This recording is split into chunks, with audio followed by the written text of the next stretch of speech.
இவர் சொல்லக்கூடியதுன்னு கேட்டிங்கன்னா, அந்த 18 வருஷம் ஒரு ஒரு கூட்டு குடும்பத்தில் இருந்துட்டு, அதுக்கப்புறம் எனக்கு வந்து இவங்க வந்து சாப்பாடு தட்டு தனியா போட்டு குடுத்தாங்க.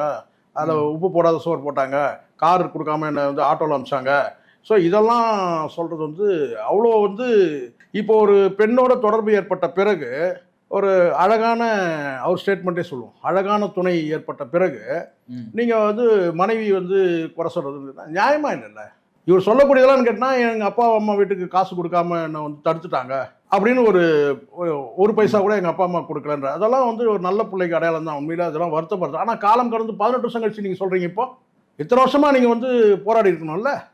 ஒண்ணு ஒரு சைடு வந்து பார்த்தீங்கன்னா வந்து அப்படியே ஐக்கியமாயிர வேண்டியது. அப்பா, அம்மா மறந்துட்டு. ம். அப்படி இல்லன்னா இப்ப இன்னொரு துணை இப்ப நான் கேட்கிறேன். இப்ப இந்த ஸ்டேட்மெண்ட்ட நீ நீங்க ஜெயம் ரவி வந்து இந்த கெனிஷான்ற பொண்ணோட உறவே இல்லாம வீட்ட விட்டு விலகி வந்து அவங்க அப்பா, அம்மா வீட்ல போயிட்டு இவரு வந்து இருந்து, இப்ப இந்த ஸ்டேட்மெண்ட் சொன்னாருன்னா சரி.